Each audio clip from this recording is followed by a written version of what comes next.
Okay, right. आपण आज दुसऱ्या लेक्चर मध्ये आलोय. मी तुम्हाला आठवत असेल, मी पहिल्या लेक्चरमध्ये तुम्हाला सांगताना एनसीईआरटीचा पहिला युनिट सुरू केला होता. तो होता डायव्हर्सिटी ऑफ लिव्हिंग वर्ड. आणि त्याचं इंट्रोडक्शन सांगताना मी तुम्हाला काही पॉईंट सांगितले होते की या पर्टिक्युलर वर्डमध्ये असणारी जी अमेझिंग डायव्हर्सिटी आहे, ती डायव्हर्सिटी स्टडी करण्याचं काम वारंवार सायंटिस्ट करत आहेत. अजूनही बऱ्याच स्पेसिस या जगामध्ये अशा आहेत की ज्या आपल्याला माहित नाहीत. मग जेव्हा तुम्ही लिव्हिंग या पर्टिक्युलर कन्सेप्टकडे येता किंवा लाईफ या कन्सेप्टकडे येता, तेव्हा एका मेंबरने दुसऱ्या मेंबरला कॉपरेट करणे, बरोबर आहे, cooperation with in the members, ecological conflict होणे म्हणजे वातावरणामध्ये चेंजेस होणे, आणि त्यानंतर कन्सिडर करत असाल तर सेलमध्ये असणारी मॉलिक्युलर ट्रॉफिक, या तीनही गोष्टी या लाईफला चालवत असतात. आणि जेव्हा तुम्ही या पर्टिक्युलर पॉईंटकडे येता तेव्हा मी तुम्हाला सांगताना सांगितलं होतं की जो पूर्वी असणारा माणूस होता म्हणजे अर्ली मॅन होता, त्या अर्ली मॅनला कळायचं की कोणता इनॅनिमेट मॅटर आहे आणि कोणता ॲनिमेट मॅटर आहे. मग तो पर्टिक्युलर काही इनॅनिमेट मॅटर, काही ॲनिमेट मॅटर जो सेन्स ऑफ फिअर द्यायचे, म्हणजे त्याला त्या गोष्टींची भीती वाटायची, त्याच्यावरून त्यांनी त्याला डिफाईड केलं, याचा अर्थ गॉड म्हणून कन्सिडर केलं आणि त्यांना यू कॅन से दॅट प्रे करायला सुरुवात केली, जी परंपरा अजून पण सुरू आहे. दुसरं कन्सिडर करत असाल तर ज्या सोसायटीने फक्त अँथ्रोपोजेनिक राहिल्या म्हणजे ह्युमन वरती फोकस केलं, त्या सोसायटींना कन्सिडर करत असाल तर त्यांनी बायोडायव्हर्सिटीमध्ये फार you can say that progress केली नाही. पण ज्या society you can say that सगळ्या डायव्हर्सिटी स्टडी करत होत्या, त्या पर्टिक्युलर सोसायटीमध्ये जास्त प्रोग्रेस रजिस्टर केल्या गेली. नंतर आपण एका सायंटिस्टकडे आलो होतो, अर्न्स्ट इव्हॉल्युशनरी बायोलॉजिस्ट होते, पटकन हार्वर्ड युनिव्हर्सिटीमध्ये काम करत होते. अर्न्स्ट कन्सिडर करत असाल तर Ernst Darwin of 20th century. Ernst जेव्हा रिटायर झाले तेव्हा त्यांना professor of Alexander Agassiz of zoologica हा टायटल देण्यात आला. Ernst triple crown of biology या पर्टिक्युलर अवॉर्ड्सने यू कॅन से दॅट त्यांना अवॉर्ड्स देण्यात आले. त्यानंतर कन्सिडर करत असाल तर अर्न्स्ट यांनी अँथ्रोपोलॉजी असेल, ऑर्निथोलॉजी असेल, इव्हॉल्युशन असेल, मॉडर्न स्पेसिस असेल किंवा मॉडर्न स्पेसिसची डेफिनेशन असेल, या सगळ्या गोष्टी अर्न्स्ट यांनी दिल्या.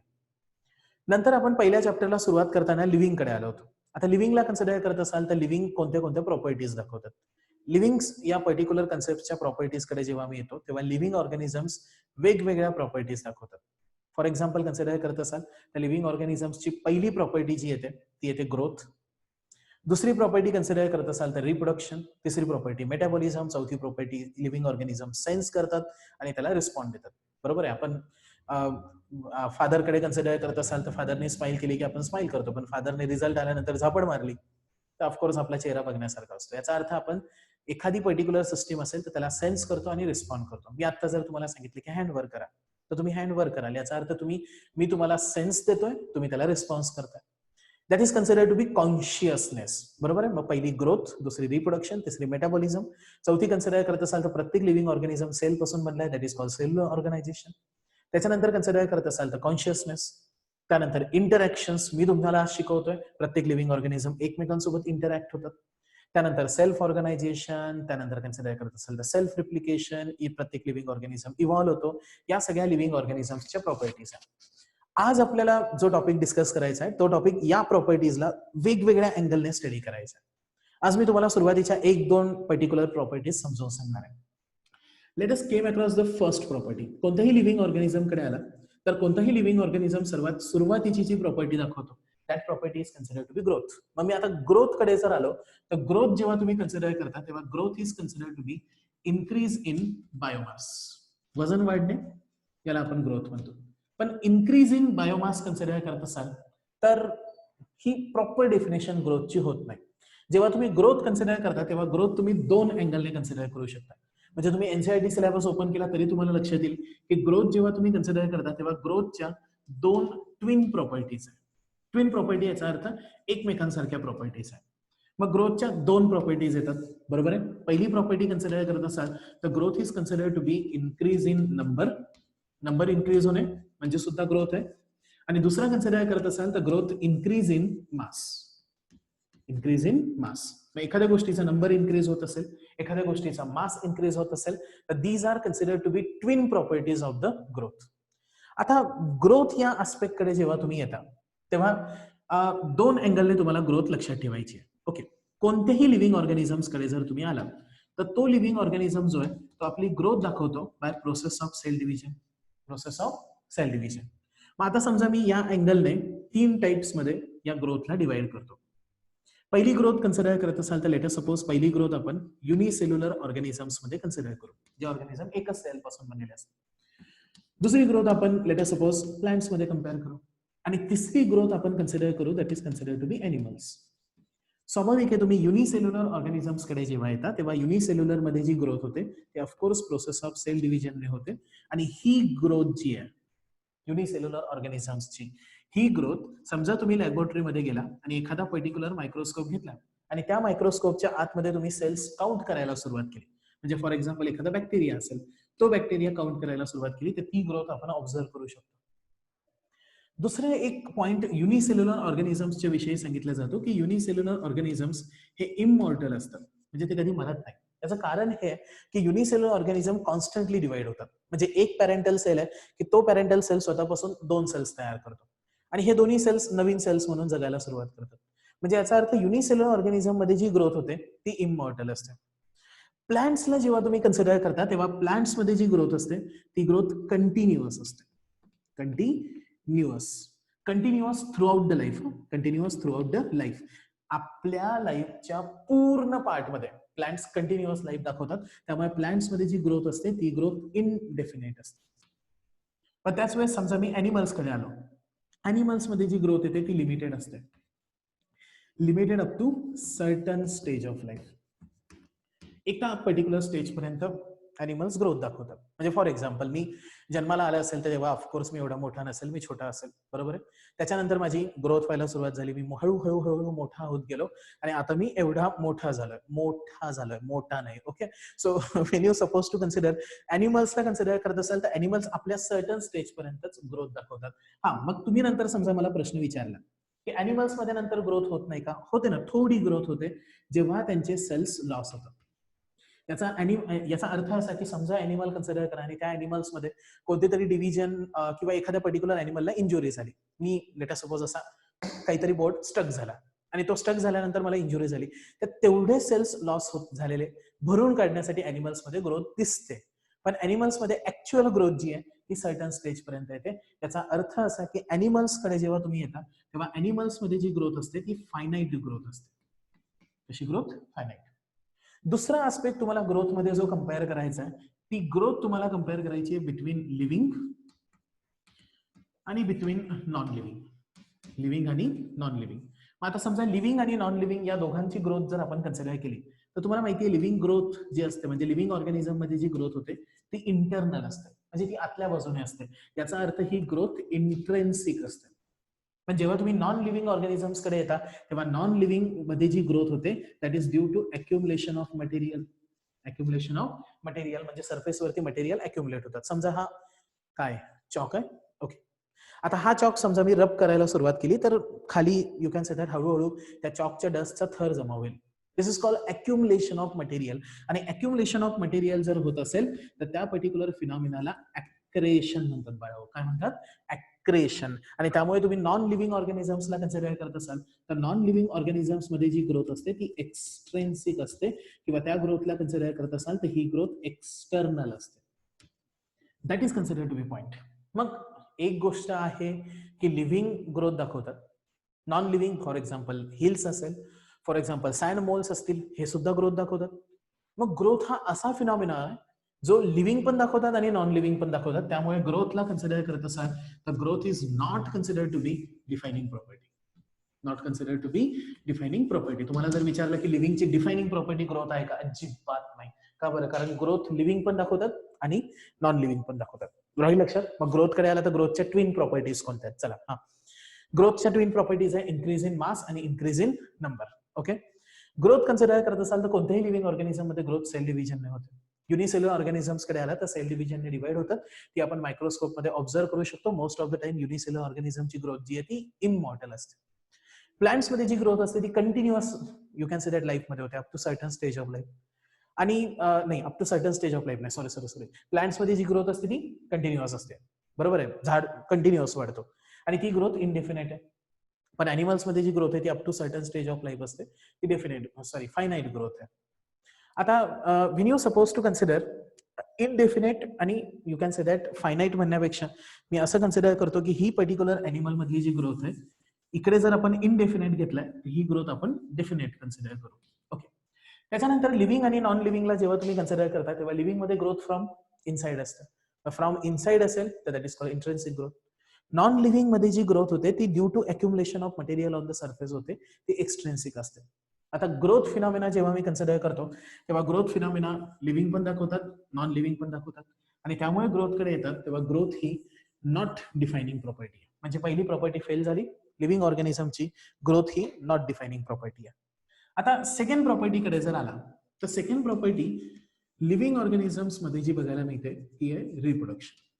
बरं, आता रिप्रोडक्शन या प्रोसेसकडे जेव्हा तुम्ही येता तेव्हा रिप्रोडक्शन मध्ये एक पर्टिक्युलर ऑर्गॅनिझम्स असेल तर त्याच्यापासून दुसरं ऑर्गॅनिझम तयार होणे त्याला रिप्रोडक्शन म्हणतो. रिप्रोडक्शनला कन्सिडर करत असाल तर reproduction is consider to be production of progeny.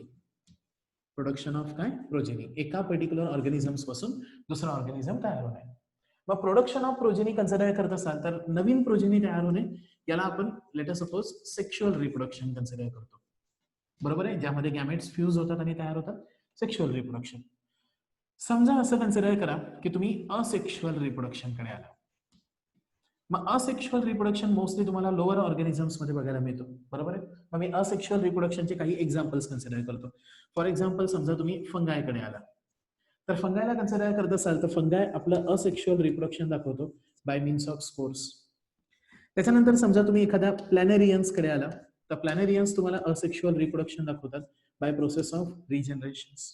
त्याच्यानंतर कन्सिडर करत असाल तर ईस्ट असेल किंवा हायड्रा असेल, हे असेक्शुअल रिप्रोडक्शन दाखवतात बाय प्रोसेस ऑफ बडिंग. बरोबर आहे. काही पर्टिक्युलर समजा आपण फिलामेंटस अल्गीकडे आलो. बरोबर आहे. त्याच्यानंतर समजा आपण फंगायकडे आलो. तुम्हाला माहिती आहे फंगाय नेहमी फिलामेंटस असतात. आणि समजा आपण मॉसेसकडे आलो. मॉसेस हे when you suppose to consider जिम्नोस्पर्मचा टाईप आहे. मग जिम्नोस्पर्म मध्ये लिव्हरवर्ड्स आणि मॉस असतात. मग मॉसेस सुद्धा काही वेळेस फिलामेंटस असतात. मग फिलामेंटस अल्गी, फंगाय आणि मॉसेस यांना कन्सिडर करत असाल तर यांच्यामध्ये जी डिव्हिजन होते that is by means of fragmentation, ज्यामध्ये पॅरेंटल बॉडी मेनी फ्रॅगमेंट्स मध्ये डिव्हाइड होते. मग फंगायला कन्सिडर करत असाल तर fungi divide by producing asexual spores. Planarians कडे आला तर प्लॅनेरियन्स रिजनरेशन दाखवतात. ईस्ट हायड्रा बडिंग दाखवतो आणि फिलामेंटस अल्गी, फंगाय आणि mosses will divide by fragmentation. हा पर्टिक्युलर जो टॉपिक आहे तो बऱ्याच वेळा एमसीक्यू मध्ये विचारला जातो. नीट मध्ये पण एकदा प्रश्न आला होता की फ्रॅगमेंटेशन डिवाइड होणारे कोण कोण आहे. त्यामध्ये 3 एक्झाम्पल व्यवस्थित लक्षात ठेवा. पहिला एक्झाम्पल आहे फिलामेंटस अल्गी, फंगाय आणि दुसरा मॉसेस. नंतर तुम्हाला एक गोष्ट अशी लक्षात ठेवायची आहे की जेव्हा तुम्ही रिप्रोडक्शन या पर्टिक्युलर टॉपिक कडे येतात तेव्हा रिप्रोडक्शन मध्ये काही ऑर्गॅनिझम्स तुम्हाला बघायला मिळतील की जे ऑर्गॅनिझम्स, ओके, याच्या अगोदर म्हणजे हा टॉपिक डिस्कस करण्याच्या अगोदर एक छोटासा टॉपिक सांगतो, तेवढं लक्षात ठेवा. जेव्हा तुम्ही रिप्रोडक्शन या पर्टिक्युलर प्रोसेसकडे येतात तेव्हा रिप्रोडक्शन कम्पेअर करा 2 ऑर्गॅनिझम्स मध्ये. ओके, एक समजा आपण युनिसेल्युलर ऑर्गॅनिझम्स कन्सिडर करू आणि दुसरा ऑर्गॅनिझम जो कन्सिडर करू तो मल्टीसेल्युलर ऑर्गॅनिझम्स कन्सिडर करू. ओके, आता मी तुम्हाला 2 प्रॉपर्टीज शिकवल्या. युनिसेल्युलर ऑर्गॅनिझम्स ग्रोथ पहिली प्रॉपर्टी आणि दुसरी कन्सिडर करत असाल तर रिप्रोडक्शन, आणि तीच ग्रोथ आणि रिप्रोडक्शन आपण मल्टीसेल्युलर ऑर्गॅनिझम साठी कन्सिडर करू. नीट आहे का मी काय सांगतोय. जेव्हा तुम्ही युनिसेल्युलर ऑर्गॅनिझम्स कडे येता तेव्हा युनिसेल्युलर ऑर्गॅनिझम मध्ये ग्रोथ आणि रिप्रोडक्शन ही सेमच आहे. कसं सांगतो, समजा एखादा बॅक्टेरिया आहे आणि तो बॅक्टेरिया 2 पार्ट्स मध्ये डिवाइड झाला. मग बॅक्टेरियाचे 2 बॅक्टेरिया तयार झाले. मला सांगा याची ग्रोथ झाली का याचं रिप्रोडक्शन झालं? अरे याची ग्रोथ पण झाली आणि याचा रिप्रोडक्शन पण झालं. याचा अर्थ बाळांनो असा की युनिसेल्युलर ऑर्गॅनिझम्स मध्ये ग्रोथ आणि रिप्रोडक्शन जी आहे ती म्युच्युअली, नीट आहे का, म्युच्युअली इन्क्लुझिव्ह इव्हेंट आहे. म्युच्युअली इन्क्लुझिव्ह इव्हेंट या शब्दाचा अर्थ काय, तर लोअर युनिसेल्युलर ऑर्गॅनिझम साठी ग्रोथ आणि रिप्रोडक्शन सेम असतात. They are considered to be mutually inclusive event. पण मी हायर ऑर्गॅनिझम्स कडे आलो. फॉर एक्झाम्पल मी माझ्याकडे आलो, मी छोटा होतो, मी मोठा झालो, माझी काय झाली ग्रोथ. नंतर मला लेकरं बाळं झाली. बरोबर आहे. मग मला लेकरं बाळं होत असतील तर ते माझं रिप्रोडक्शन आहे. याचा अर्थ असा बाळांनो की जेव्हा तुम्ही ग्रोथ आणि रिप्रोडक्शन कडे येता तेव्हा ती मल्टी सेल्युलर ऑर्गॅनिझम साठी म्युच्युअली एक्सक्लुझिव्ह इव्हेंट आहे. म्युच्युअली एक्सक्लुझिव्ह याचा अर्थ असा की हायर ऑर्गॅनिझम साठी ग्रोथ वेगळी असते आणि हायर ऑर्गॅनिझम साठी रिप्रोडक्शन डिफरंट असतो. त्यामुळे जेव्हा तुम्ही युनिसेल्युलर ऑर्गॅनिझम्स कडे येता तेव्हा युनिसेल्युलर ऑर्गॅनिझम मध्ये ग्रोथ आणि रिप्रोडक्शन ही म्युच्युअली इन्क्लुझिव्ह आहे म्हणजे सेम आहे. पण मल्टीसेल्युलर ऑर्गॅनिझम्स कडे जेव्हा येतात तेव्हा ग्रोथ आणि रिप्रोडक्शन ही डिफरंट आहे. आणि एक शेवटचा पॉइंट रिप्रोडक्शनच्या अँगलने लक्षात ठेवा की बरेच ऑर्गॅनिझम्स तुम्हाला असे बघायला मिळतील की जे ऑर्गॅनिझम्स लिव्हिंग आहे पण ते रिप्रोडक्शन करत नाही. याला फॉर एक्झाम्पल कन्सिडर करत असाल तर लेटर सपोज कन्सिडर करा वर्कर बी. वर्कर बी याचा अर्थ हनी बीज मध्ये एक वर्कर बी असते. त्याला कन्सिडर करत असाल तर वर्कर बी फर्टाईल असते आणि वर्कर बी सोबत ही फिमेल असते. आणि वर्कर बी नंतर कन्सिडर करत असाल तर जो मेल असतो ना त्या मेलला कन्सिडर करत असाल तर ते ड्रोन्स असतात. ओके, मग आता तुम्ही वर्कर बीज कडे आला. हनी बीज मध्ये असणाऱ्या ज्या वर्कर बीज आहेत त्या वर्कर बीज लिव्हिंग आहेत पण त्या कधीच रिप्रोडक्शन दाखवत नाही. बरोबर आहे. दुसरं कन्सिडर करत असाल तर हॉर्स आणि डॉंकी यांना क्रॉस करून एक मूल्स तयार करण्यात आलं होतं. मूल ज्याला आपण मराठीत खेचर म्हणतो. आणि त्यानंतर कन्सिडर करत असाल तर बरेच कपल्स तुम्हाला असे बघायला मिळतील जे कपल्स स्टराईल असतात, ज्यांना मुलं बाळ होत नाही पण ते लिव्हिंग असतात. मग वर्कर बी असेल, मूल्स असेल, स्टराईल कपल्स असेल, यांना कन्सिडर करत असाल ना तर हे जे तीनही कॅटेगरीज आहे हे सगळे लिव्हिंग आहेत पण रिप्रोडक्शन दाखवत नाही. म्हणजे याचा अर्थ रिप्रोडक्शन या प्रॉपर्टीला हे काय आहेत, एक्सेप्शन्स आहेत. आणि हे एक्सेप्शन्स कन्सिडर करत असाल म्हणून तुम्ही ग्रोथ सारखं या रिप्रोडक्शन प्रॉपर्टीकडे जेव्हा येतात तेव्हा it is also not consider to be definite property. Not consider to be definite property. Definite property या शब्दाचा अर्थ फक्त ही प्रॉपर्टी लावली की तो लिव्हिंग आहे अजिबात नाही. कारण असे पण लिव्हिंग ऑर्गॅनिझम्स तुम्हाला बघायला मिळतील जे रिप्रोडक्शन करतच नाही. आणि त्यामध्ये कन्सिडर करत असाल तर 3 एक्झाम्पल. पहिला वर्कर बी, दुसरा मोल्स, बरोबर आहे, नंतर स्टराईल कपल्स, हे एक्सेप्शन्स आहे. या 2 प्रॉपर्टीज मी तुमच्यासोबत आज डिस्कस केल्या मोर डिटेलली. पहिली ग्रोथ आणि दुसरी रिप्रोडक्शन. लक्षात ठेवताना लक्षात ठेवा बाळाओ की ह्या दोनही प्रॉपर्टी डिफाइनेट नाही, डिफाइनिंग प्रॉपर्टी नाही. या दोन्ही प्रॉपर्टीजला एक्सेप्शन आहे. ग्रोथला एक्सेप्शन आहे कारण ते लिव्हिंग पण दाखवतात आणि नॉन लिव्हिंग पण दाखवतात. रिप्रोडक्शनला एक्सेप्शन आहे कारण काही ऑर्गॅनिझम्स जे आहेत ते ऑर्गॅनिझम लिव्हिंग आहेत पण ते रिप्रोडक्शन दाखवत नाही. यात एक्झाम्पल नीट पॉईंट ऑफ व्ह्यूने व्यवस्थित लक्षात ठेवा. पहिला वर्कर बीज, दुसरा मोल्स, बरोबर आहे, आणि तिसरा कन्सिडर करत असाल तर couples which are consider to be sterile. आता इथून पुढे 2 प्रॉपर्टी एनसीईआरटी मध्ये येतात. पहिली प्रॉपर्टी येते मेटाबॉलिझम आणि दुसरी प्रॉपर्टी येते कॉन्शियसनेस. ओके, तुम्हाला ज्या नोट्स पाठवल्या आहेत अगोदर किंवा आता पण मी पाठवणार आहे त्यामध्ये व्यवस्थित ग्रोथ आणि रिप्रोडक्शन रीड करा. ग्रोथ आणि रिप्रोडक्शन रीड केल्यानंतर उद्याच्या लेक्चर्समध्ये आपण मेटाबॉलिझम आणि त्यानंतर कॉन्शियसनेस डिस्कस करू. ठीक आहे. मग आता तुम्हाला 2-3 प्रश्न विचारतो. What is mean by growth? Increase in mass, increase in number. Plants मध्ये growth up to certain stage नाही. प्लांट्स मध्ये ग्रोथ कंटिन्युअस. एनिमल्स मध्ये growth up to certain stage of life. ग्रोथला कन्सिडर करत असाल तर लिव्हिंग मध्ये ग्रोथ इंटरनल, नॉन लिव्हिंग मध्ये ग्रोथ एक्सटर्नल. आणि ग्रोथ हा डिफाइनिंग फीचर आहे का? नाही. रिप्रोडक्शन कडे आला तर रिप्रोडक्शन मध्ये एक्झाम्पल्स लक्षात ठेवा. Fungi by spores, planarians by regeneration, yeast and hydra by budding, filamentous algae, fungi and mosses by fragmentation. Unicellular organisms मध्ये ग्रोथ आणि रिप्रोडक्शन या दोन्ही सेम आहे म्हणजे म्युच्युअली इन्क्लुसिव्ह आहे. मल्टीसेल्युलर मध्ये ग्रोथ आणि रिप्रोडक्शन म्युच्युअली एक्सक्लुसिव्ह आहे. Is this clear? Okay, that is considered to be 2 properties. Next lecture मध्ये आपण पुढच्या 2 प्रॉपर्टी डिस्कस करू. ओके, तोपर्यंत stay safe, stay healthy. Okay.